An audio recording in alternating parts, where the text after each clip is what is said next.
Hello, this is Scott Gordon, head coach for the Philadelphia Flyers. You listen to Snow The Goalie.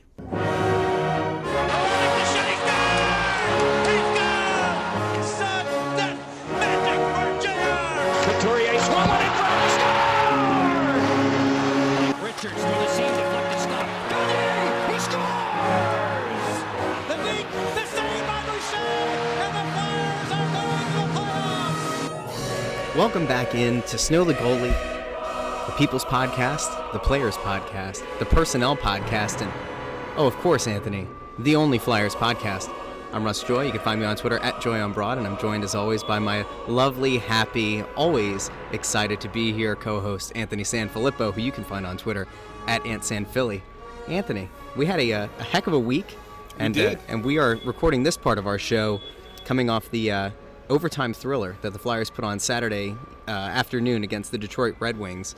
And there were some interesting quotes that came out of that game that we'll get to a little bit later on in the show. But of course, the main reason that everybody's here, thousands of listeners have tuned in to hear our exclusive sit-down, a 40-minute interview with Flyers coach Scott Gordon. Yeah, and it was a great interview.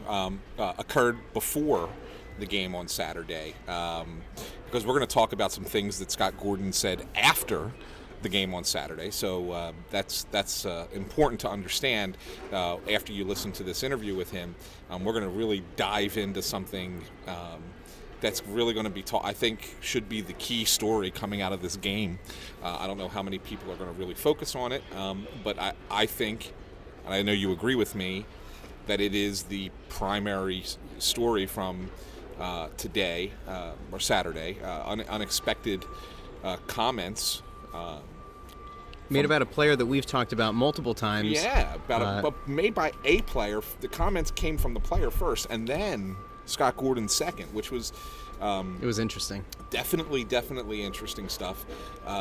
So yeah, we'll dive into that. But I think that we've been teasing this interview with Scott Gordon on the Press Row Show on Twitter for a while now. A lot of people that are excited to listen to it because we promised everyone it was a really good interview.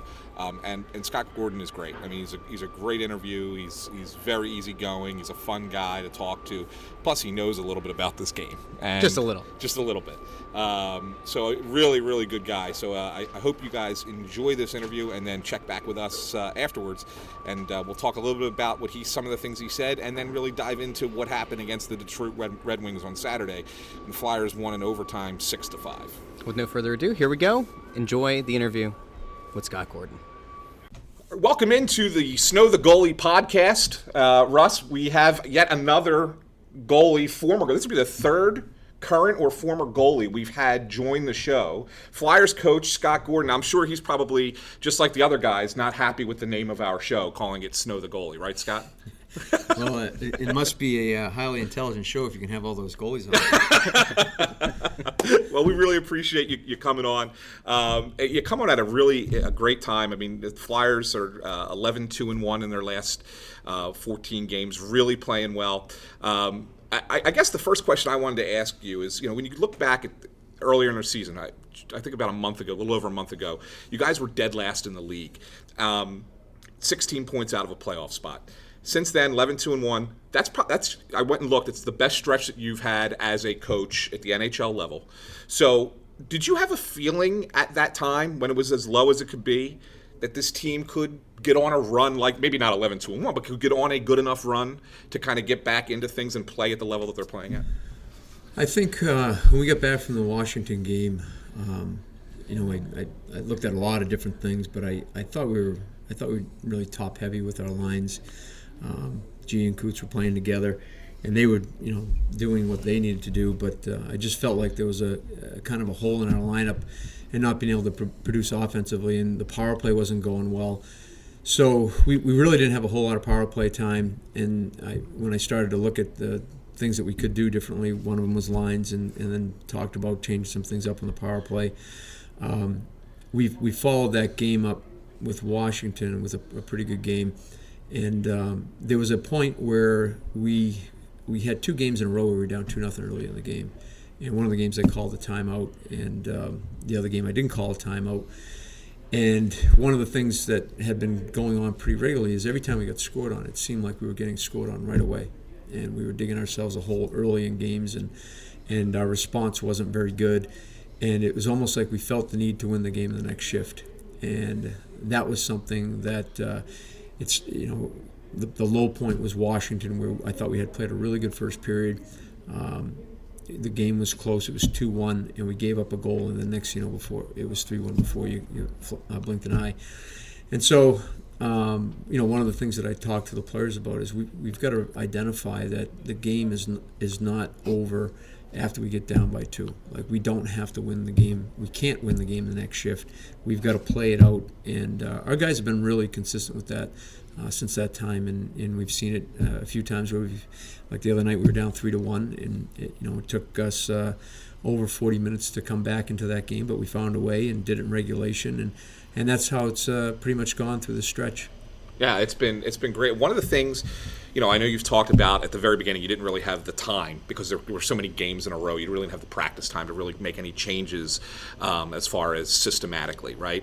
But what it does seem that the team has gotten better. Goaltending helps, obviously, with Carter playing as well as he is, but it does seem the team got better defensively in front of him as well. I mean, there's still hockey's a game of mistakes, so there's always going to be mistakes, right? But it just seems that you've cut down on them. Has there been something that you implemented systematically there that has made that a little bit easier, that the guys have really bought into? Yeah, so we've pecked away at our defensive zone coverage and trying to establish getting away from man on man and playing more zone. And the biggest thing is protecting the middle of the ice. And sometimes we'll give up more shots than you'd like to give up, but we're also getting more block shots, which means we're in the right places. The other thing that we did actually it was the week before the All-Star break, where we had a couple practices, is we implemented a different neutral zone forecheck.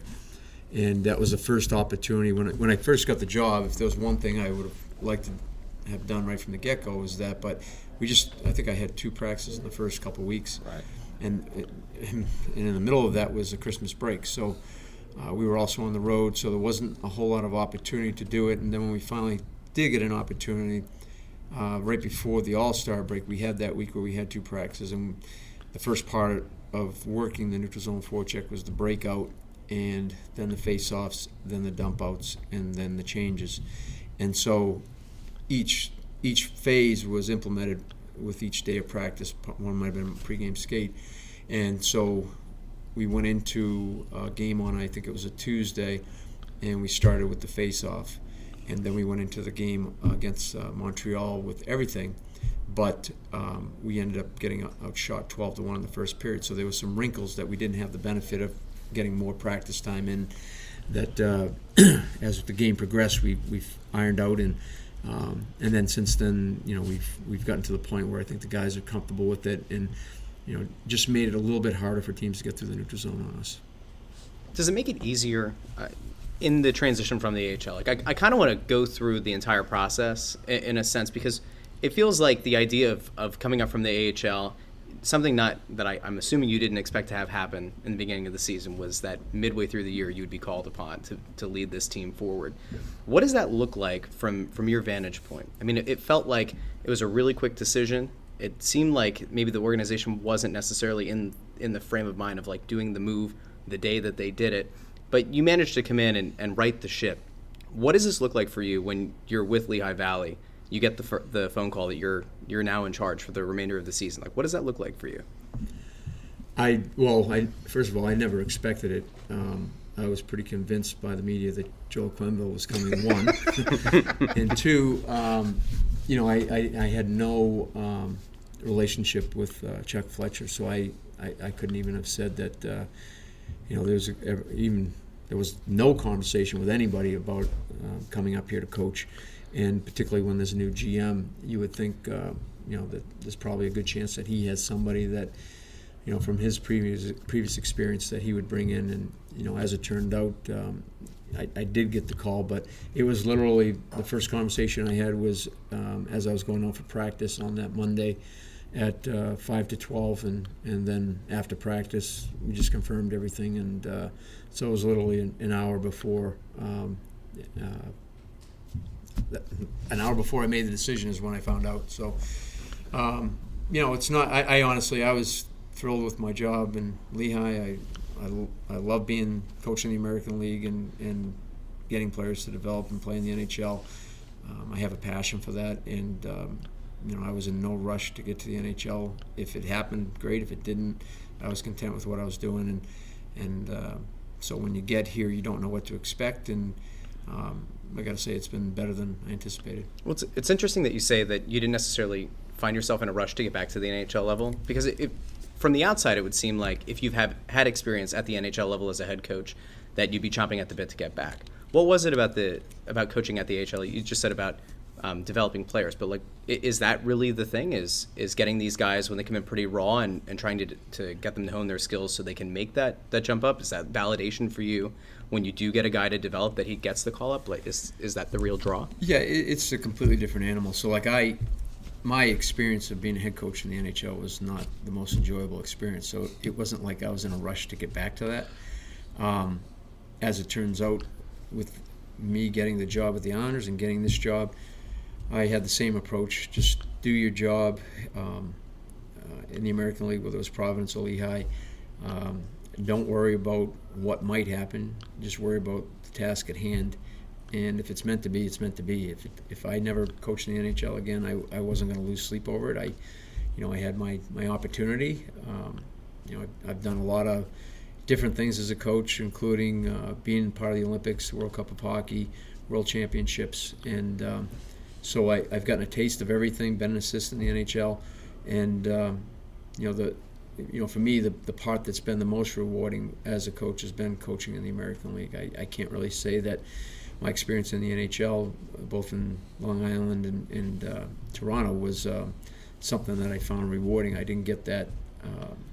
When the year's over, you look back on it and you say, wow, this was a great experience. So, I've had a lot of years coaching the American League where I could say that.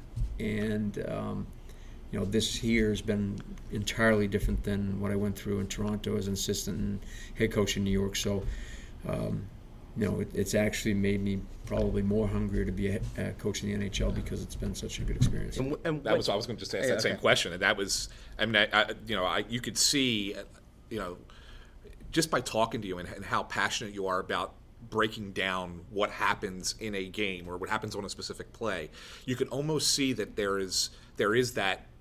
Wow, this is a different situation now. This is a different level for you. And I was going to ask you, and you just said it, but I mean, moving forward, it's almost like, okay, well, if I have to go back to the AHL, I would, but now I kind of like it up here. Maybe this is ultimately where I should be long term. I mean, time will tell as far as that goes, but at the same time, I went into my first head coaching job having tons of coaching experience, but not NHL experience, and the day-to-day task, at times was overwhelming. I didn't do a very good job of delegating. I underestimated the schedule and how busy it was, and the importance of rest and how to maximize your practices as far as in getting everything that you need to do, but doing it in a manner that allows you to get through it in 30 minutes versus an hour and 15 minutes. And then, to start off with our number one goalie, when I got the job, everyone said, you don't have to worry about goaltending. You've got one of the best goalies in the league. He played 5 games for us my first year, and we had 2 guys that were, up till that point, had not been in the NHL. Yeah. And we went the whole season pretty much with them. And then on top of that, we had over 580 man games of injuries. So there was a lot of hurdles that, you're left to do a lot of second guessing that you shouldn't have to do. Not having a true number one goaltender, not having your full lineup for almost the whole season. And as a result, you start micromanaging. You start trying to, try to fix things that probably for other teams is common. It happens, but they're getting, their number one goalie to save them and win them a game. They're getting more of that. Or you've got that depth at center that we had. We didn't have. Every time we played Philadelphia, you had Richards, Carter, and Giroux, and you're throwing out an 18-year-old rookie and John Tavares, who's just learning the league and who's physically not as strong as he's going to be, and the other centers are Josh Bailey, who's at that time he's a I think, 19 years old. He's a second-year pro. And so there was a lot of challenges that way that I certainly wasn't prepared for. And, having the experience of not only just being a head coach in the NHL, but also going back and being an assistant and seeing how other head coaches do it and how other teams do things. Both were learning experiences that have made the transition coming here easier. I had forgotten. I covered the Phantoms in 04-05, the year of the lockout, which was arguably the best season the AHL's probably ever had talent-wise. I forgot that you were the Providence coach at that time, and Providence played the Phantoms in the Eastern Conference Final that year. You guys upset Manchester, I think, first, and then Lowell in the second round. You had a 19-year-old Patrice Bergeron on that team. Obviously, we've seen the kind of player that he's become in the NHL. When you see Sean Couturier playing, do you see that similarity? I mean, he's been compared to him so many times, but we're media people. Like, we don't know hockey like hockey people know it. So we say it and we write it and everybody assumes it's gospel. Do you see the comparison between those two? For sure. I mean, both are 200-foot players. And this is no knock against Coots, because I think he's a tremendous player, great character. But Patrice Bergeron is at a whole different level above everybody in the entire National Hockey League with the quality of person that he is and what he brings to a team. He's just so selfless. Yeah. And anything, like I'll tell you a story. We got knocked out by Boston, and he ends up getting 3 goals and I think an assist in the 5-4 win that they had in overtime. And they did an interview with him after the game, and they're talking to him about his 3 goals and his assist, and they said, how did you do it? And not once did he say I. It was all we, the team. Everything that he said was just a great team effort, and we did what we had to do, and it wasn't easy, and we stuck with it. And then we go through the handshake line in what probably was probably the one of the greatest moments of his career, to be able to basically put your team on your back and take them from a 4-1 potential loss with 10 minutes to go in the game and win it in overtime. As we're going through the handshake line, we just happened to be the last 2 people, and he's saying to me, thank you for all you did for me when I was in Providence. He's not even like, here it is, probably my worst moment. Yeah. And then he's like, basically give me a pat on the back that, like took me away from what actually just happened, and what a great thing for him to say. Right. And that doesn't happen all the time. And so anyway, I kind of ramble on here, but as far as what Patrice does on the ice and what Coots do on the ice, very similar in how they're able to win face-offs, kill penalties, have an impact on the power play, make the players around them better. Doesn't matter who they play with, and you see tons of that with Coots and Bergie. When you're working with guys at the AHL level, I do wonder this, because you said that practice time was so limited.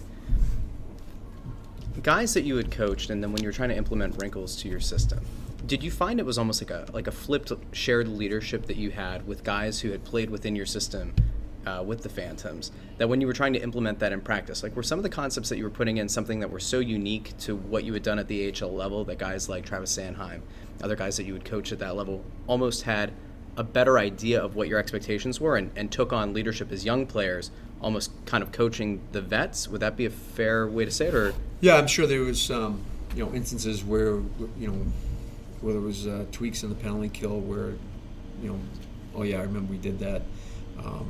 Phil Verone's actually been a guy in the shooting drills, like he knows what's going on because he's done the drills so much that he's often the first guy in line. So right away that makes a difference. At least the drill's going to start off right. It might, we might have to stop it and adjust. But I think anytime there's familiarity with the coach and the players, it makes the process easier. They can be in a line and ask a question without having to stop the whole practice. So it's been advantageous.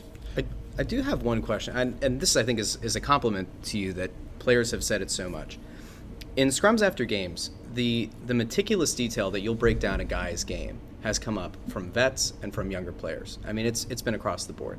I think JVR in at least 3 games, 3 availabilities, has brought up a conversation that the two of you had of you going macro concept of what you were expecting within the system, and then specifically how he fits in. And that seemed like that was the catalyst to get him turned around. But other players have talked about the fact that you've broken down their game in the most minute detail and how helpful that's been. And since I'm the same age as a lot of your players, I know that typically our generation, as Anthony likes to put it, don't like to be criticized or critiqued. I find the fact that they say it in such a positive way is really an anomaly. It speaks to something that you're doing really well. What is it that you hope to get out of breaking plays down like that and breaking down an individual guy's game? Because it doesn't sound like they've experienced it to the level that you've done it. I thought you were going to ask me to break down your interview. You could do that too. That would be fun, actually. No, you know what? I used to bring in guys and I'd show them the video and say, "This is what you got to do." And, all right, get out of here. We're done, right? So I actually I read a book and then I saw a TED Talk and I was just telling somebody about this the other day, and his name is Simon Sinek, and he talks about millennials. So for the longest time I coached, and it was always, I told them what we were going to do, and we just did it, right? And so I watched this video, and he draws this circle, and there's 3 components to it. One is the what, and one is the why. The how, and then the core is the why.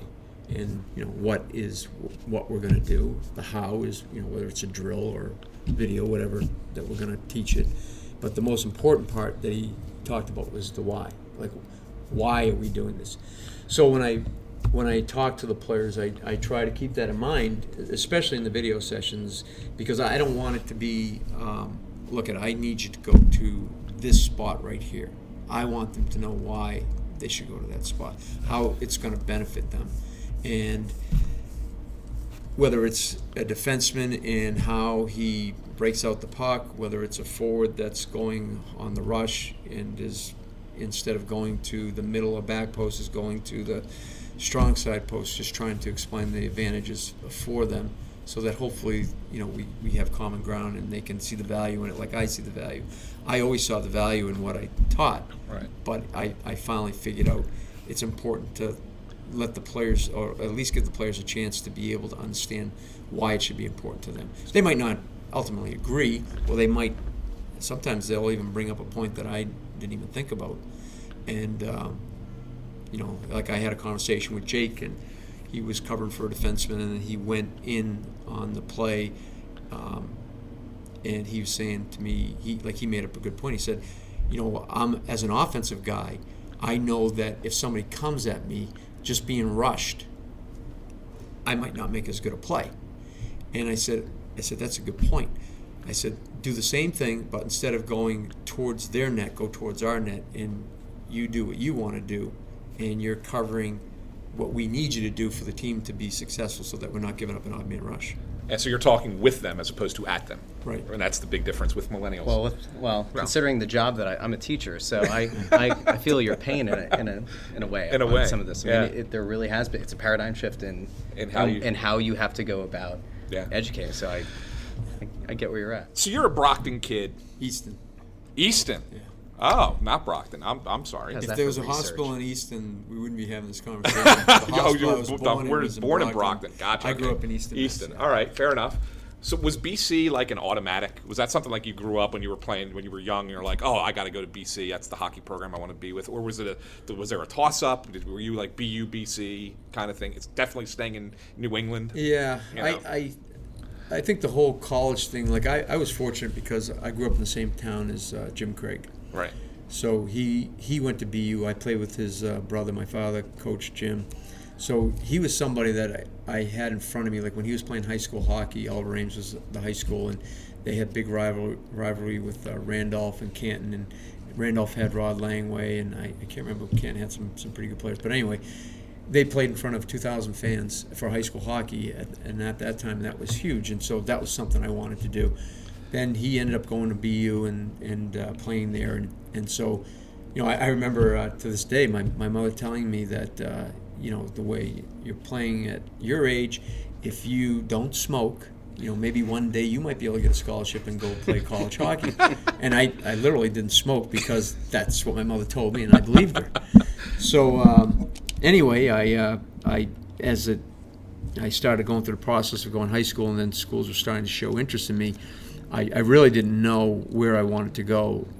One of my father's friends was a BC alumni, and he used to talk to me, "Oh, you got to go to BC, you got to go to BC," and I didn't know anything about any of the schools. And then I eventually, you start to get recruited, and I probably heard from, I think there's like maybe 37 Division I schools. I probably heard from 20 of them. Okay. And so the things that I looked at were, I thought I wanted to be in Boston. I thought I wanted to play in the Beanpot. I also wanted to go to a school that had that would give me a good education, and then I had an outside school that I looked at.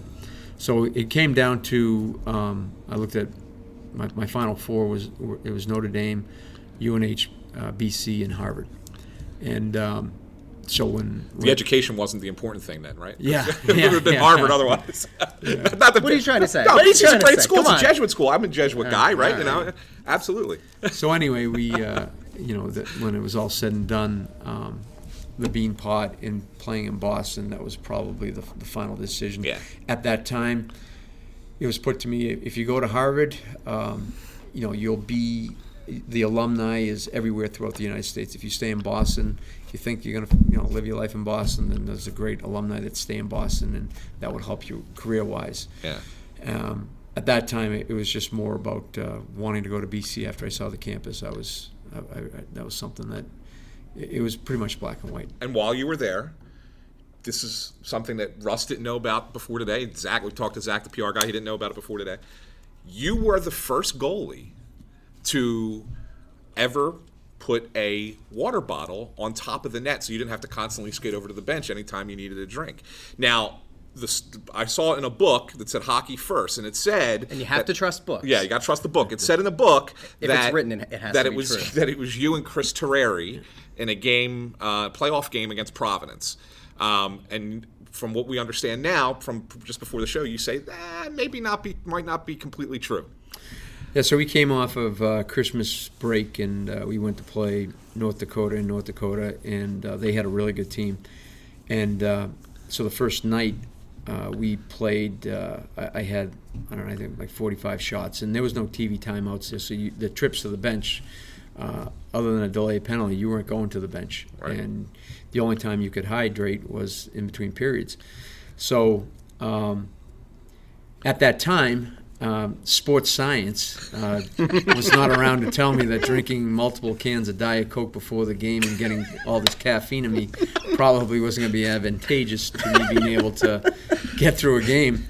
So my trainer suggested, you know what, you're cramping up. This is after the second period.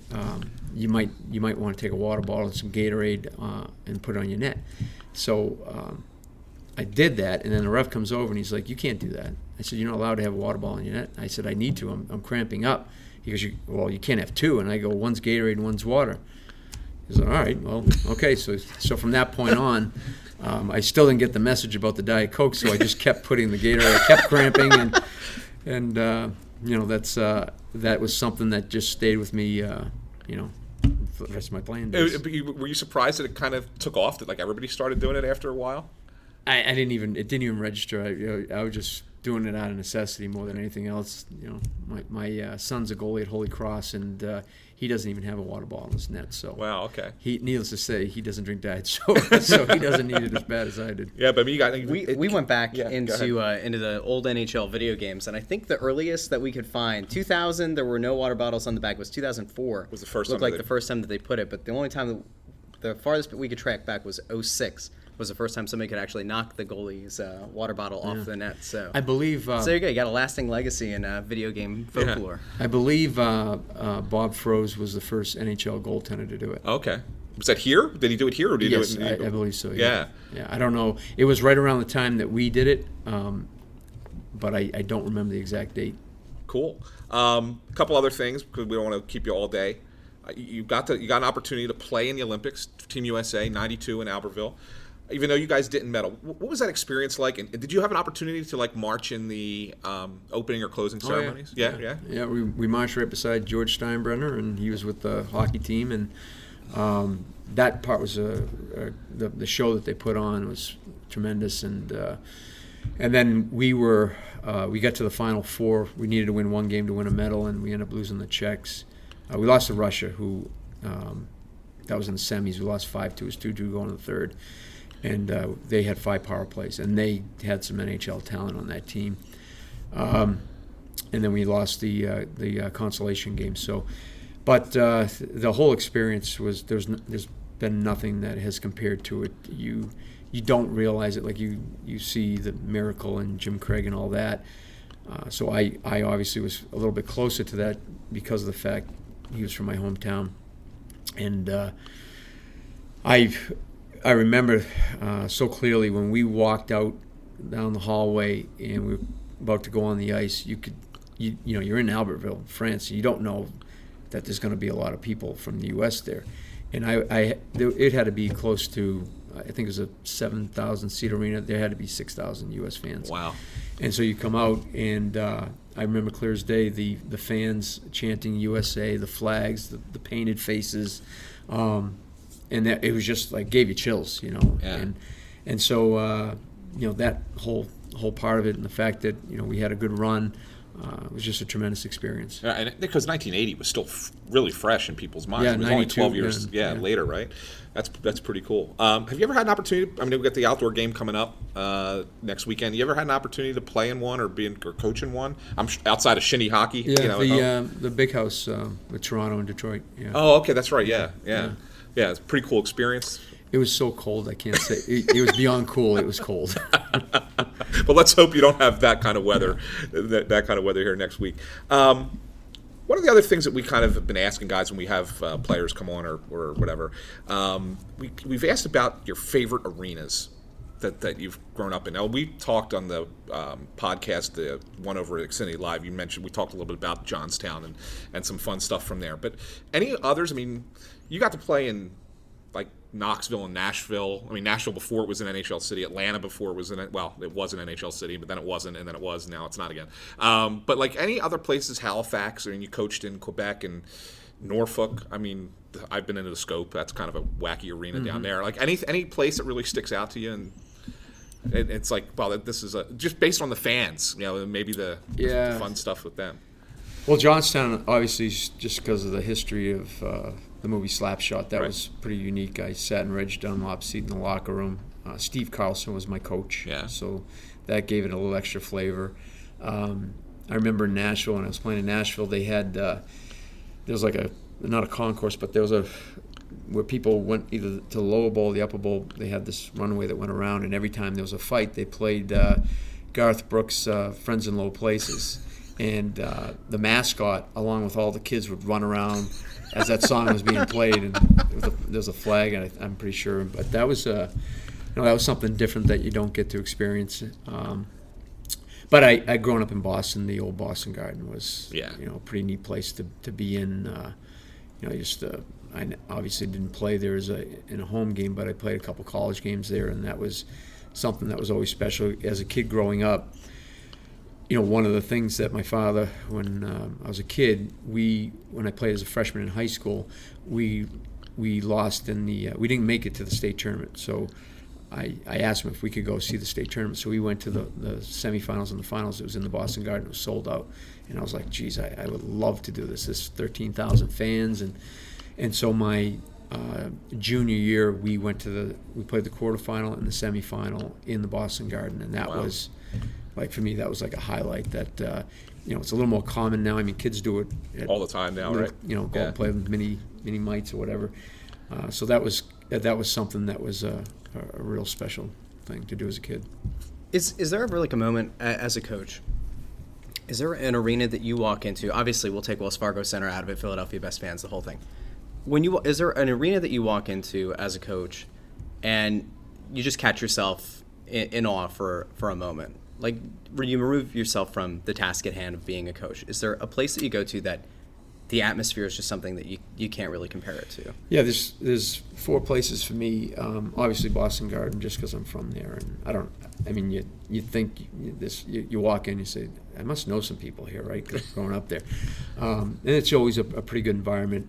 Montreal is, it's just like It's Mecca. yeah. It's there's that, and it's the enthusiasm of the crowd, music, and then Chicago. And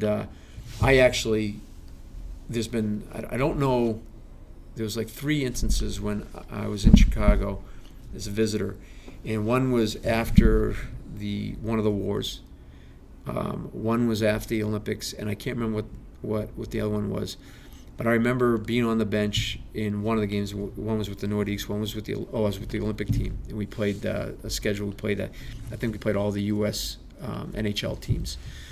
And so the one after the war with the Nordiques, the war had ended, and just the flags that were in the crowd. Yeah. And Chicago's already a loud place anyway. But the passion when the anthem was being played, that it was even louder than you could imagine. Like, the guy I was standing beside, we just looked at each other and we couldn't even hear each other talk. It was that loud. Wow. And then when we were there with the Olympic team playing, it was the same type of atmosphere. So those two games in particular were something that was beyond the norm of your experience of a national anthem. In the other place that I didn't mention is I get pumped up listening to our anthem in our building. Like when I was watching that, when they had I can't think, Kate Smith, Yeah. and that duet that Yeah. that she does, Lauren Hart does, like that just gives me chills, And it's the same thing when she sings the anthem. That's one of my favorite parts of the game, like the way she sings it, and the way the fans respond to it. Like that gets me It's pumped cool. up to play. It is really cool. Last thing I want to ask. What do you do to decompress? Obviously, you sit around during a hockey season. It's very busy to be a coach. You spend a lot of time with video and coaching and thinking about what you're going to do with the team. But like when you get away from the rink, like what are some hobbies that you like to? There's not a whole lot of time to do much, Yeah. and here, like you can count. I haven't had too many off days, Right. So, but believe it or not, the one off day that I had recently, it's just going to a coffee shop, get out of the office, and watch the previous game, and that to me is just relaxing. Just to get away from it, get a different vantage point, see some life, people walking around. Yeah. I like to go to movies. I enjoy watching. Are you a binge watcher like Netflix or something like that? No. I got away from. I had Netflix, but then Redbox became more current than. Yeah. So do you have Ray Donovan? I gotta go with Ray Donovan. Ray Donovan. Okay. Yeah. That makes sense. Yeah. Are you like the kind of person who wants to see all the movies that are up for Academy Awards kind of thing? No, I'm more partial to actors. Certain actors I like to see. Who do you like? I like the Bourne movies, De Niro, Yeah. Jack Nicholson. So you like The obviously. Departed? Is what you're Yeah, saying. that's Yeah. it. Departed, and the movie with Tom Cruise when he's on the stand there. Can't think of the name of it. Guantanamo Bay. Oh, A Few Good Men. A Few Good Men. Yeah. Yes. Yeah. Yeah, that's a great movie. I usually ask him a question about movies, but I think I already know the answer. Well, I of think- course you I know think the this answer. This is because you're a I moron. usually ask what the favorite hockey movie is. It's pretty clear. You're not going to pull an audible here and say it's not Slapshot, right?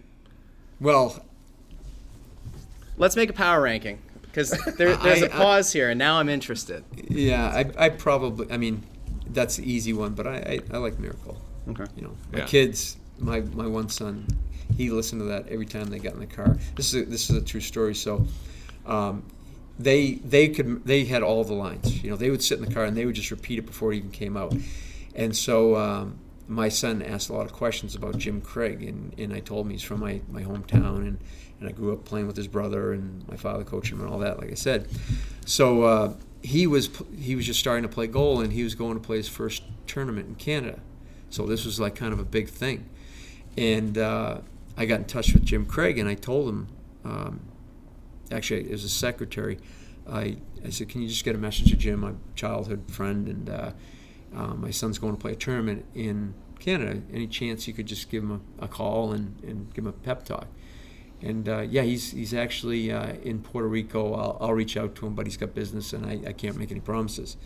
So we were in the car on the way to school, and the phone rings, and he goes, "Hey, Scotty, it's Jimmy." I said, "Oh, how you doing?" He's good. He goes, "I got the message, and I'm in Puerto Rico, but I want to give your son the call." And so I said, "Yeah, that'll be awesome. Thanks, Jimmy." So I said, I have the phone. I said, Eric, Jimmy Craig's on the phone. He's looking at me like disbelief.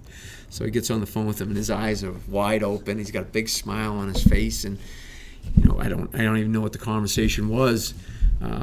So he hung up the phone. He's like, "Dad, was that really Jim Craig?" And I said, "Yeah." He goes, "How did he do that? How did he know?" And so I told him. I said, "You had a big tournament," and he said he was going to give you a call, and so he was all pumped up. I almost felt like he thought somebody else made the call, but that was it was a really nice gesture for him to take the time out of his work schedule in Puerto Rico to give him a call, and it meant a lot. That's awesome. Yeah. That's awesome. Well, Scott, we really appreciate you gave us much more time than we even expected. Really, really appreciate it. Best of luck to you the rest of the year, and we'll be down there asking you all the hard questions after the games and at the press conferences afterwards. But we really do appreciate your time. All right, we'll talk about water bottles. Yeah, there you go. That, ladies and gentlemen, is Flyers coach of your team, your town, your Philadelphia Flyers, Scott Gordon, and I think he far exceeded even what our expectations were. We typically, for interviews, only request about 15-20 minutes of a guy's time. Right. And not only did Scott Gordon give us 40, but he gave us 40 minutes, and I think he would have kept going. Well, it's interesting, Russ. We started this a couple weeks ago. We were saying, when we did those interviews with Dale Weiss and with Mike McKenna, again, we asked for 15-20 minutes, and Weiss gave us, I think, 25. And McKenna gave us 30, and it's like, well, wow, geez, we're getting these good conversations. Now Scott Gordon's going 40. I think so either we're good interviewers and we just lower everyone's stress, or people are just looking for a forum to talk. And of course, there's only one podcast to get interviewed on, and so here we are. Stop it. But no, I thought Scott said some really interesting things. I was really interested in when he was talking about the difference between coaching in the American League and coaching in the NHL, and almost as if he wasn't looking to get back to the NHL. Which is why I asked him specifically, because you would think that a guy who's coached at this level would be chomping at the bit for the first opportunity he can get to get back into the league, because most guys are wired like that. It's not just hockey, it's in most sports. If you get a taste of what the top level can be, you want to get back there as soon as you can. But I was really struck by his apparent desire to help develop players and to get them ready for that next level, almost as this transitional guy between somebody coming up from juniors or from the ECHL and getting them really prepared, or a draft pick, getting them prepared to move on to the NHL, and the rewarding kind of experience that is as almost like a teacher of the game. Yeah, and I think it was interesting because I can kind of see almost his point a little bit from the perspective that he's a guy who has had his greatest success as a coach in the minors, right? I mean, he coached Providence in the AHL for such a long time, coached in Quebec, coached in Norfolk in the EC when they were an ECHL franchise, and so he did well in those places.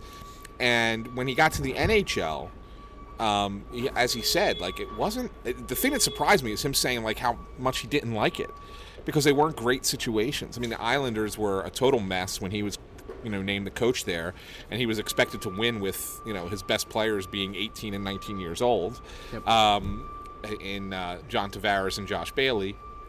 And then he didn't mention him by name, but he said, I got there and my best player, goalie, only played 5 games and then was hurt. And he was talking about Rick DiPietro at the time. So it's really kind of interesting to hear how disenchanted he was with that. And then even more so, you would think if you have an opportunity to be an assistant coach in Toronto, which is the best alleged. I mean, it's Mecca. Well, it's Well, not Mecca. Montreal's it's Montreal's Mecca. Mecca. But Toronto's got so much of the limelight in Yeah, Canada. I mean, yeah. they are such a focal point of the sport. Of the sport, yeah. And he hated that too. And so it was almost like, I don't, if I don't ever get back to the NHL, it's not going to bother me.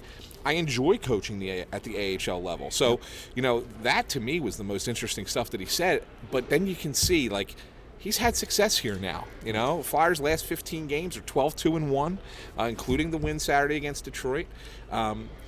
That's the best stretch that he's ever had coaching in the. I think maybe at the professional level. I would have to go back and really look at the minor league teams, but none of his minor league teams were dominant teams by any stretch of the imagination. So a 15-game run of 12-2-1 is really impressive, and I think it's kind of like changed him a little bit in the sense that maybe now he realizes that he can succeed at this level, and part of that, Russ, which was also interesting, was when he talked about learning how to deal with younger players. Yeah. As a communicator. And he mentioned that TED Talk, and he about having to explain the why. People your age always want to know why. Yep. When I was your age, it feels like that's always held against people of my age, honestly, because so often we're almost hit with this. Well, you don't need to know the why. This is the way it's always been, and this is how it'll always be. And I think because, you could say that it's because of some generational differences. You could say that it's because, people of my age tend to have more information readily available at their fingertips than any generation before it, that we kind of understand the what.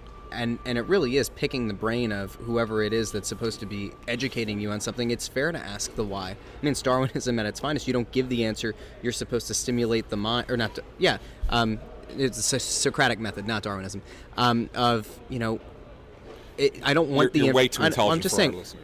I don't want to just give the answer. The whole point here, as an educator, is to make sure that you're stimulating the minds of the people you're dealing with and getting them to discover the answers as it pertains to them as well. And that's fine. But I think that with the generational differences is that, my generation and many generations before me, when in your workplace, you're told what to do.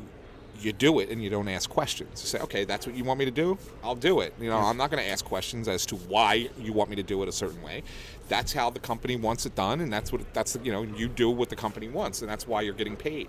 I think your generation doesn't have a problem being brazen and saying, well, even though you're telling me to do it this way, I'm not going to do it unless you tell me why I'm doing it this way. And that's not. I don't necessarily know if that's a knock on your generation. Sometimes I guess it could be, but it doesn't necessarily have to be. And I think at this level, when we're talking about sports, it's certainly fair because, I don't think that youth sports, and we can get into a whole different subtopic with this, but I don't think at the youth sport level, the fundamentals of sport are being taught to the degree that they were taught even before my generation. I mean, that you always heard coaches talk about fundamentals. And they're not taught anymore. Now it's all about your, making your sport a year-round activity and being in the best shape possible and training and whatever the sport is, doing something far better than anyone else can do. And it's all about honing skill, and it's not necessarily about. But this is the rest of the game that matters. Yeah. And so I think a lot of times what you're finding is that these players come into the professional ranks of any sport and lack some of those fundamentals. And so because they weren't taught it so much it wasn't really enforced so much at a younger age, now they're asking, well, why?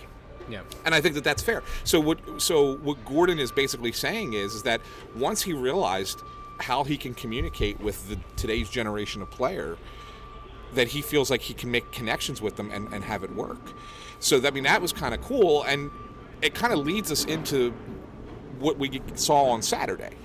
Whoo, baby. Because he's had conversations with players and has gotten a lot of success from it. We talked about, the success he had with conversation with JVR. The JVR has voluntarily submitted and put in front of reporters on multiple occasions whenever he's been available in post-game scrums. Yeah. So this isn't something where it's just like somebody's trying to whisper this for the media to take hold of. Yeah. JVR has gone out of his way to point out how Gordon has gone back and done with him. I believe it's Couturier, Konechny, or two other guys that have mentioned talks that they've had with him as well. Right.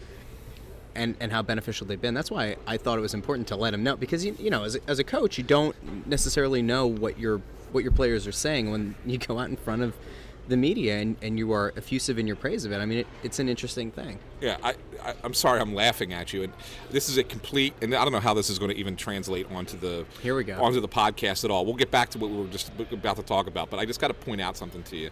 So we're sitting up here recording this portion of the podcast following the Flyers 6-5 win over the Red Wings, and they are putting down the turf for the Philadelphia Wings, right? So they're putting it down, and there's a real process to doing this thing.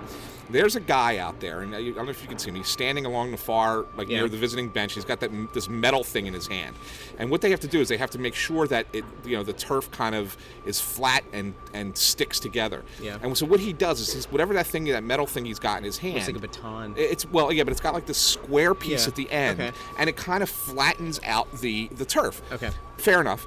The way he uses it is he braces it against the turf and then drives his knee with full force into the square part of it repeatedly. And I cannot imagine that this feels good to this guy. And he has done it repeatedly now. Little do you know he has titanium knees. It's unbelievable. I'm sitting here watching him and I'm laughing while you're talking because he is literally driving his knee at as hard as he possibly can into this metal rod to get this. If anybody was going to go, here he goes. Watch right now. Where am I looking at? Here we go. Look, the guy in the khakis by the Yingling sign. Look, see him? What? Oh, right? Oh. He's driving his knee into that thing. It's the most. This is either the best pod we've ever done or the worst. I guess it really depends. Holy cow! It looks like it hurts. Anyway. Yes. Anyway, back to what we were talking about.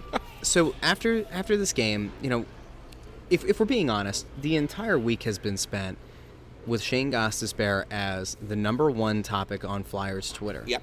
Now, we said this on the Press Row show. For those who watched it, I mean, this is nothing new, but we've been saying that for the better part of a month and a half, Shane Gostisbehere has been a name that has come up multiple times as somebody who could potentially be dealt either at the deadline or in the offseason. And that while he's in the midst of a down year compared to what he was last year, there is a thought that maybe either because of his play on the ice or potentially because of some attitude issues off the ice, the organization might not be as high on him as a lot of fans are. And with Chuck Fletcher coming in, nobody really knows where his head's at. Nobody's really gotten to know him well enough to know what it is that he looks for in a player. So Ghost has come up multiple times as being somebody who could be moved at some point. And so that led to some coming out with fervent defense of Shane Gostisbehere. Here's why you could never trade him. Here's why you shouldn't trade him. Here are the traditional counting stats. Here are some super advanced metrics that supposedly show that he's actually not a bad defensive player at all, that he in some ways could even be a plus defensive player, which I still have a hard time wrapping my mind around. Perhaps this is a moment where super advanced analytics might tell a story in one way, but the eye test, for as imperfect as it might tell you a very different story. And only when you fuse the two together do you get a real full picture of what a player is. So there have been pieces written on that side. There have been pieces that I think more have been people venting frustration about a lack of point production that we saw in this player last year. And so I asked him after the game, because, not everybody likes to bring up social media to players, because you're going to get usually a canned response where it's, I don't listen to what people say, the end, right? And you move on to the next question. I kind of felt like, well, maybe there's a chance he elaborates. So not only did he say that he doesn't care what other people say, he came out with a very interesting quote. And it was one that, it's going to lead the story that I write. But he said, "I'm an offensive player. I need to be put into more offensive situations." And let me just, here it is again. So he said, "I'm an offensive guy, and I need to be put in the right offensive situations. I think I got that tonight, and it really showed." Now, that stood out because he's a defenseman, right? And we always talk about the fact that the ice tends to slant the other way for him, where he's more of an offensive-minded defenseman, and whether that's a good thing or not, however you want to, do it, traditionalists typically don't love offensive defensemen, whatever. So he says that, and that stands out to both of us because it's interesting that he referred to himself as an offensive player. He didn't really refer to stuff that he's been doing on the back end that might be helping. Right. So then, of course, I have to parlay that to Scott Gordon. And when I asked him about that quote specifically, Gordon's answer was a really interesting one, because it certainly felt like there was some tension within maybe the coaching staff and the player, and not necessarily seeing eye to eye on this. Mm-hmm. So I don't know how you want to approach that. So I think that the first thing that's interesting is, Gordon said that I talked to him yesterday. So this is obviously something that, the team is recognizing that there's been an issue with the way he's been playing. And it's not just the last couple of games. It's been a while. I mean, you got to know, Shane Gostisbehere on Tuesday in the game in Minnesota played 11 minutes. Yep. I mean, or whatever it was, 11 and change. So that's a very low number. That is number 6 defenseman number in the most important games of the season. That's okay? That's like Andrew McDonald. Well, not even AMAC. That's like it's low. That's like Christian Folin kind of minutes. It's a troublesome number, and okay. and that's what was so funny. I think about some of the think pieces coming out after it was, clearly there's an issue with the coaching staff. There's clearly an issue with the players' motor or whatever it is that's leading him to play such few minutes, but yet there was such ardent support thrown behind him. And the one thing about that game, and I know that if people who would sit there and argue with us right away will say, whoa, they were shorthanded a lot and he doesn't play on the penalty kill. Okay, fine. So instead of playing 20 minutes, he should play 16. He played 11. He played 11 minutes. I don't care. You would have had to be shorthanded 9 times in that game for me to sit there and say 11 minutes is okay. All right. So I mean that's the issue. So obviously Gordon had a conversation with him, and Gordon says that he talked to him.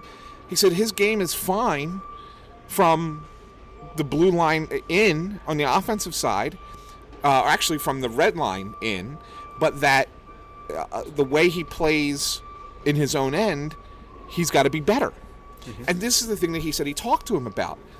And the interesting thing was there were a few questions. I mean, yours kind of kicked it off, and then there were some follow-ups. I think Jay Greenberg from Hockey Buzz asked a couple questions that were related to it as well. And it was, talking about, when you look at a player like that, like what do you need him to do? And he said, you can't, if you don't want the puck, you can't just dump it off onto dump your problems off to your teammate. He said there are better options than throwing a puck across the zone to your partner when he's got a man pressuring him, and then he turns over the puck, and it makes it look like it's his fault, But you can't do that. You got to go make a better play, and until you start making those better plays, you're going to continue to run into the problems you run into. And what he said back to you, which I thought was fascinating, say, you want to be an offensive player? Well, then that starts with you doing the things for yourself, making it easier on yourself in the defensive end, and really saying, I wish I had the exact quote. I mean, I'm paraphrasing everything that Gordon said, and we'll have it transcribed a little bit later, and we'll get it up onto the site on crossingbroad.com. But it was really like Gordon saying, Shane, this is where your problem is it's not translating for you, that you have to do certain things in your own end. And this whole notion that he's a great breakout player, Gordon criticized him for not being good in the breakout.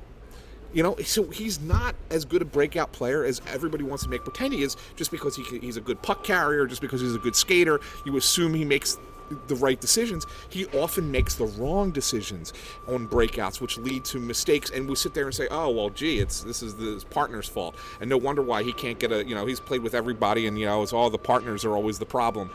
Maybe the problem is the player himself, and I don't think that Gostisbehere is grasping this. I really don't. I think that there's a disconnect there over the way he should be playing. I thought the first period of the game against the Red Wings, he was excellent. I thought not just because he scored a goal, but he actually was doing the things that Gordon addressed. And Gordon even said, he said there were a couple of moments in the game that he looked good. Mm-hmm. And was doing those things. And I thought it was all the first period. I thought his first period was excellent, Shane Gostisbehere. It scores a goal, jumped up in the play at the right time, and even when he jumped up, there was, we talked about it on the Press Row show, there was one instance where he jumped into the play, probably shouldn't have, but then busted his ass to get back and make a nice defensive play to break up a rush. So everything was going well. Second period was just kind of a meh period. I mean, I wouldn't sit there and say that it was a bad period for him or a good period for him. And in the third period, it was just breakdown after breakdown after breakdown. It wasn't all Shane Goss's bear by any stretch of the imagination. It was the entire team in the third period. So it's hard to really sit there and identify that, it was something that he was doing wrong. But his success, the things that Gordon liked about his game all occurred early. Mm-hmm. But yeah, holy cow, it's fascinating to me that I didn't expect Gordon to light up. I don't know if it's maybe he didn't light him up, but he was forthright and honest about it. It was constructively critical. Yes, I think it's maybe the best way to put it. Yes, yeah, I agree. Which I thought was fascinating. It was so fascinating. It is an interesting give and take. I think you can tell with some players on the team, Gordon's message has not struck a nerve in a negative way, but it's hit home. Mm-hmm.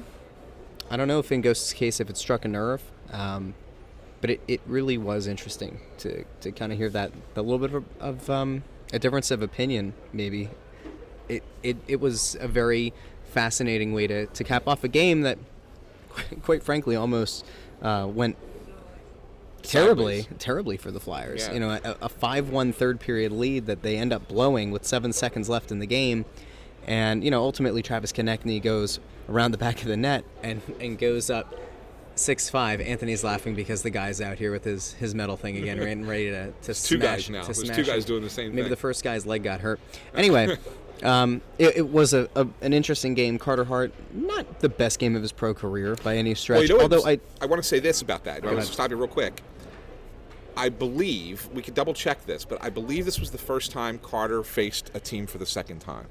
And one of the things that I think Detroit really, really tried to do against Carter, not just get traffic to the front of that. That's a goal of every team, right? They always want to get traffic to the front of the net.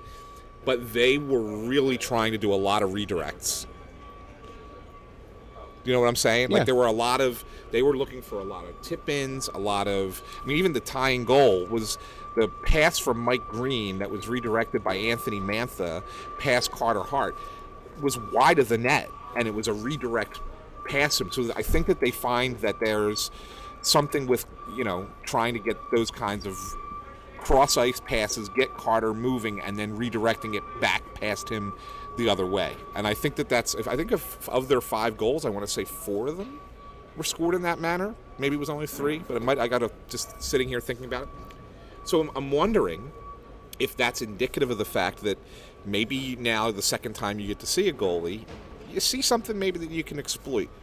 It's like in baseball, right? The second time you come around as a batter, right? Yeah. Second time you see a pitcher, right? So I think it's something like that. And so there's always going to be that, that's video study of a goalie and how you beat him, and the goalie in return has to respond to it. Okay, now Carter saw that that's what they were trying to do to him. What can he do? What can he change to prevent that from happening or prevent more teams from doing that? And what can he do to prevent himself from overcorrecting if, in fact, he starts in goal on Sunday, which Talbot, who we didn't even talk about yet, right. Who was acquired as the 1-for-1 trade for goalie Anthony Stolarz, is not going to be with the team tomorrow, not available. Not available. I think he's joining the team tomorrow, but he's not available to play. And so I don't know if it ends up being Hart. I don't know when the show's going to drop, so maybe he's already played and he's answered these questions. But it will be interesting to see as to your point, he comes around and the league gets to see him again.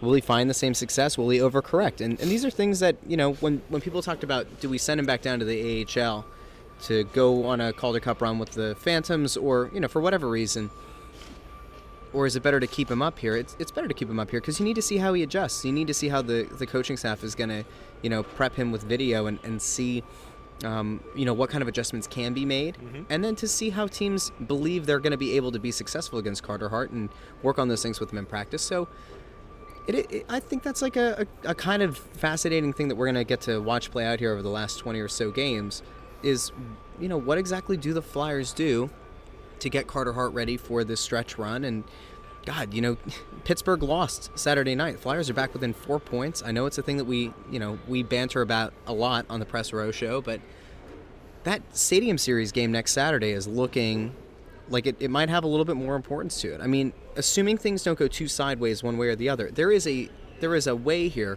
where the Flyers might be able to get themselves even with Pittsburgh as of next Saturday, or keep themselves within 2 to 4 point range, or if things do go sideways, Pittsburgh really could put the Flyers out of their misery, depending on how you're looking at this season. I mean, they could effectively knock them way down and out of the playoff picture. So I think these things are all going to be interesting. But for Carter Hart, I mean, he's essentially playing playoff games right now, and he has been ever since he's gotten the call up, and this team's going on the run they have. Yeah, but his defense failed him in a lot of ways. Not team defense, not the defensemen themselves.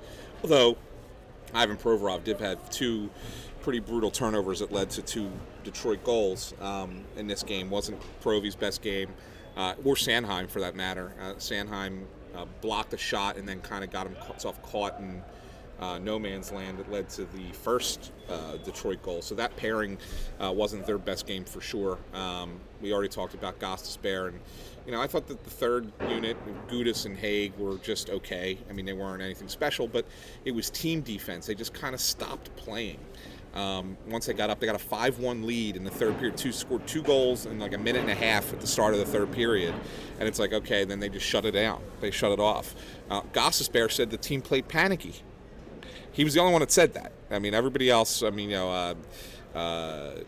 other players, like we talked to Konechny, and Konechny said, there are things we have to fix, but I don't think we panicked. And Voracek said, no, we didn't panic.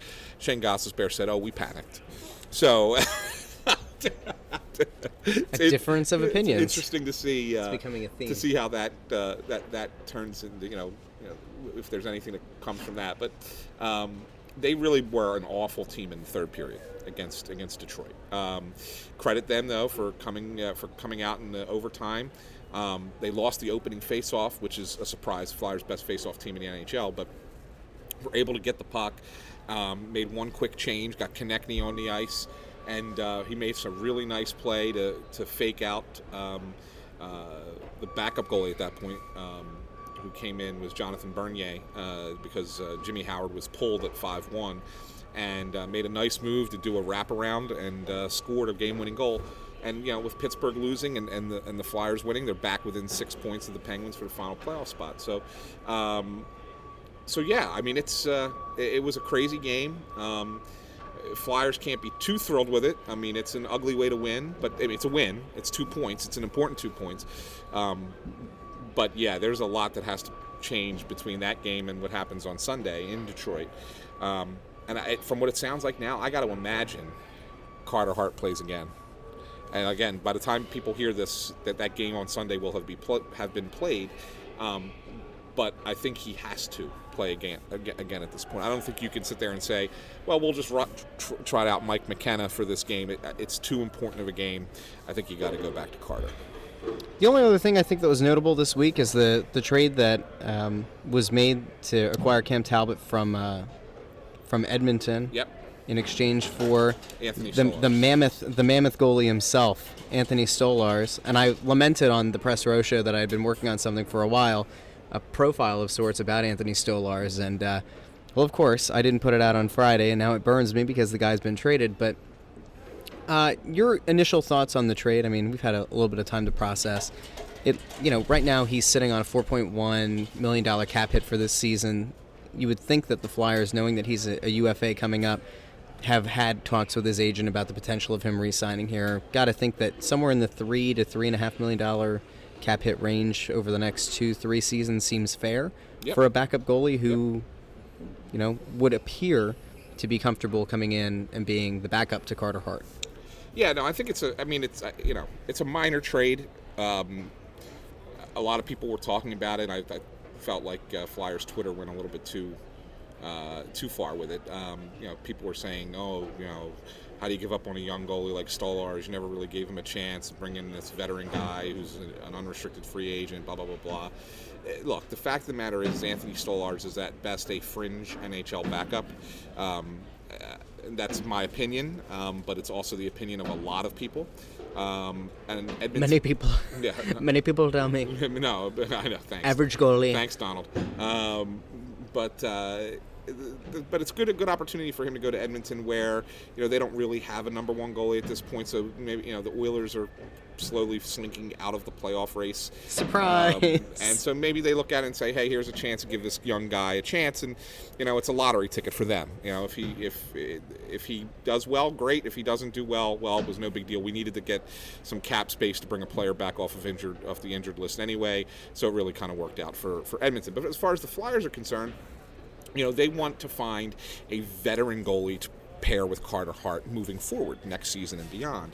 You didn't want to go into next season with two young goalies. It's just not conducive to success, because if a young goalie struggles, then you're really putting a lot of pressure on another young goalie. You'd rather have a guy who's been around the league for a while. Talbot is one of those guys who's thrived as a backup before when he was with the Rangers, backing up Henrik Lundqvist. Did a really good job there. Actually had a very good season in Edmonton last year. This season has not been as good for him, but Edmonton's not really a good team either, so that's part of the issue. So I look at it and say, okay, you get the veteran goalie. He's a UFA at the end of the year, but the Flyers probably don't make the trade unless they, felt like they could sign him beyond this season. And I think that he, the fact that he's buddy with Carter Hart, they worked out together all summer long. It's a good thing, and I think that benefits the Flyers. And it is what it is. It's a backup goalie. Backup goalies change all the time. It's not going to change much. No, it doesn't make a difference. And if you felt like the Flyers should have gotten something more by doing a favor for Edmonton because they allowed them to get. What more would you have wanted? I mean, seriously, you're trading backup goalie for backup goalie. Like, what more do you want? Yep. Like a 7th round pick? And I did like conceptually what Stoley brought to the table in terms of his physical size, physical gifts. The problem, of course, is, if people complain that he hasn't been given a fair enough shake at the NHL level, I mean, a lot of that has to do with the fact he just couldn't stay healthy. Yeah. And, I do think there's something to be said for his perseverance. He started the season as the 3rd goalie on the depth chart at Lehigh Valley, and he worked himself up to being, really established as Carter Hart's backup on this team. And in post-game comments that he made, so I think it was me and Sam Dinellen after I want to say it was the Pittsburgh game, he sounded like a guy who was not opposed to coming back and being Carter Hart's backup again next year. It was in a strange way. It didn't feel like that typical player is prepared giving the PR point, talking points. I actually felt like, because he's local, he grew up in Jersey, that, maybe the idea here for him was it's better to kind of be close to home and still be in the NHL as a contributor than maybe to go off to a bad situation and try to challenge for a starting spot. I'm not saying that's where his head was at, but those were the comments that he kind of made. So that was interesting. But ultimately, if you think your whole season's going to hinge on your backup goalie, that's not a good sign. Right. I am surprised, though, that you don't seem to think that Michael Neuvirth was a legitimate option to be the backup next year. You know what? It's funny. Since we know that Talbot's not going to play Sunday or hadn't played on Sunday, depending on when the show goes out, it's going to be interesting when the Flyers break that record. And Talbot does get a start, and he becomes the 8th goalie in a single season. Well, let's look at the schedule, Russ, and maybe we'll make a prediction. We'll see when they break the record to have the 8th different goalie play in a game for them this season, which would break the record that they currently share with the Quebec. Safe to say he's not going to play Saturday against the Penguins in the Stadium Series game. Tampa Bay on Tuesday. Woof. No. At Montreal Thursday. Probably not. Saturday against Pittsburgh. Then next week you go Buffalo, and then back-to-back Columbus and New Jersey. I'm going to be honest with you. It might not beat that New Jersey Devils game. Tampa I wouldn't be opposed to, because I don't think you beat Tampa regardless of who's in net. And so I'm not so sure that... Now, unless your idea is let's get Cam Talbot in a position where he can find early success with this team, then fine. Let's say... You don't want him to come in relief of Carter Hart if Carter Hart gets shellacked because Tampa Bay goes off and does what Tampa Bay does best, which is put the puck in the back of the net a lot. All right, so the Penguins also play Sunday. They play the Rangers at home. Okay. Let's just say they lose that game, and the Flyers beat Detroit. Yep. Now you're 4 points back of a playoff. They're 4 now, aren't they? No, 6 right now. Are they? Yes. They were 8 going into the game. My bad. Picked up 2, right? So let's say you get to within 4, and now you got a home game against Tampa. Are you really not All going right, to play fine. Carter Hart Fine. at that point? All right. So, All right. so my thought process there is that You don't think he plays until the next week? March 1st against the Devils. Whew. That's my prediction on Cam Talbot's first action as first start as a Flyer. I mean, Hart could get pulled. You never know. And Talbot Against Tampa? Well, maybe. against anybody. I mean, you never know, right?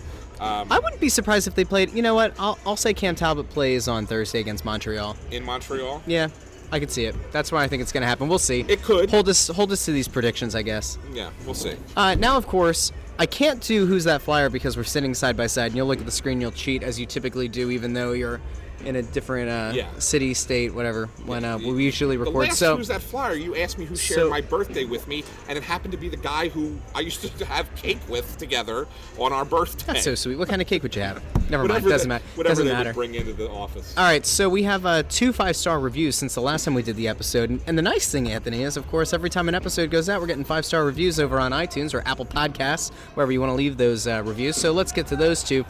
The first one is by Bretsky89, who says, just what I'm looking for, 5 stars. By far my favorite Flyers podcast and one of my top 5 overall. It's exactly what I look for in sports talk. Information and talk, not hot takes and just to hear yourself, or talking just to hear yourself. Smart and informative is not a bad thing, and you gentlemen provide that. Keep doing what you're doing. Brett B. Thanks, Brett. Thanks. Brett B? Is that Brett Brown? Could it be the Sixers coach, Brett Brown, looking to keep up on the Flyers? You want to read that? Reread it again with a Boston By accent? far, my favorite Flyers podcast, and one of my top 5 overall. Enough. Okay. I wanted to say something about that. What? One of top 5 overall. Who has time to listen to more than 1 or 2 podcasts? I am subscribed to 23. I listen to them all on 2 times speed. Anthony got in my car. This is a fun little story. We were getting ready to go down to interview Gordon, and Anthony gets in the car. I'm listening to the Low Post. It's an NBA podcast, and I'm listening to it on 2 times speed. And honestly, this is how screwed up my brain is now. When I was listening to it, I actually thought that I might have put it down to like 1.4 because it was going almost too slow for how I'm used to hearing a 2 times speed podcast. You got in the car and you said... It sounded like this. I'm like, what the frig are you listening to, Russ? Yeah. What is this nonsense? The weird thing now is if I go back and listen to a show on regular speed, it sounds like everybody's just like moving a molasses. I don't know what to do about it. And the next 5-star review is by Coaster Fan, who said, new listener, I love it! Exclamation point. Woo! I typically listen to BSH and stick to hockey for Flyers podcasts, but I learned about y'all from the Roundtable special and decided to give y'all a listen. Absolutely loved it, and now I'm subscribed and will be a regular listener. Awesome. Well, thanks, Coaster Fan. That's good stuff. See that? I mean, if he ends up being the only... Or she, we don't know. Or she, that's We're true. not judging. That's true. We're not assuming, Anthony. Yeah, you're a good point. But if this listener ends up being the only listener that we picked up from that roundtable, it will have been worth it. It will have been worth it, yes. So, of course, we implore the listeners of this show, the thousands across the Delaware Valley, to continue to spread the word about Snow the Goalie since, well, heck, Anthony, our listener numbers have grown exponentially since the start of the season, and, of course, they should because we are the only Flyers podcast. And we had, we've had players, we've had personnel, we've had former Flyers GM Ron Hextall, and of course we have current current Flyers head coach Scott Gordon on the program. And wait till the crowd hears about what my next venture is to get a guest. Ho ho ho! It's got to be a good one. I can promise you. Well, ladies and gentlemen, with that, I think it's time to wrap up this episode. Yeah, but I want to say this Goalie. last thing to Coaster Fan. I now want to know if it's a he or she. Okay. So what I want Coaster Fan to do is reach out. Come on to the Press Row Show. Find us during a Flyers home game. Find Russ and I either on my Twitter account, which is at SanFilippo, or Russ's Twitter account at Joy on Broad, or on the Crossing Broad Facebook page. Just log in and say, "Hey guys, it's me, Coaster Fan," and let us know. That's lovely, Anthony. All right, so make sure you go check out the other shows on the Crossing Broad Podcast Network. Of course, Anthony and Bob host Crossed Up, a Phillies podcast. Could the Phillies be making a big move? According to, CBS Sports' Jim Bowden, who I guess also appears on the MLB Network, they said that the Flyers, oh my God, get me out of here. The Phillies and Bryce Harper might be rounding third base on a contract. So wouldn't that be exciting, Anthony? Anthony and I sat at lunch, and he had his ear up to the speaker on his phone. I had headphones in, trying to listen to a replay of the Andy McPhail press conference. Live. To the press conference that we whatever. And so I'm guessing he and Bob are going to have a new episode coming out soon. Crossing Broadcast will be back next week with myself and Kevin Kincaid. And I've been holding off Phil Kydell for a while. The scheduling never works out, but Crossing Broad FC will release a new episode, or Phil might hunt me down and destroy me. And of course, Kevin Kincaid had an interview with Matthew Doyle, who's somebody that writes for MLS.com. So it's always soccer in Philadelphia. If you want to catch up on your Marco Fabian news, Mexican international who signed with the Philadelphia Union, go over there and check that out as well. Wasn't he trading jerseys with Tobias Harris? Look at you. That's good cross-sport knowledge out of you. All right, so go check out those shows, and of course, we'll be back with. Surprise you, Russ. We'll be back with the Press Row Show on Tuesday. Tuesday, as the Flyers play host to the Tampa Bay Lightning, and of course, Saturday, the Flyers and Penguins have the Battle of the Keystone State as they take the ice at 8:00 on Saturday night. But Anthony and I will be around. Which, by the way, one other thing I should point out about that game, the current forecast for next Saturday is heavy rain. That would be bad. The league has already said that if the game has to be canceled due to bad weather, they will play on Sunday. Okay. So it will be on the 24th, the next day. And that could be a mess, my friends. So keep your eyes peeled to crossingbroad.com, because, of course, we'll be doing all kinds of write-ups. We might go down. There's a couple media things that are related to the Stadium Series game this week, so we'll do our best to get down there and cover any news and notes that are coming out of camp. And if you're going to be there on Saturday, drop a line to Anthony and myself, and maybe we'll meet up in a parking lot outside of the Link or something, because there's nothing better than meeting the people who listen to the show and check out the Press Row Show. So we'll talk to everybody on Tuesday via Anthony's Periscope or my Periscope at SanFilippo, at Joy on Broad, or the Crossing Broad Facebook page. And then again next Saturday for the Flyers and Penguins game. So for Anthony, I'm Russ. Thanks for listening, and we will talk to you again very soon.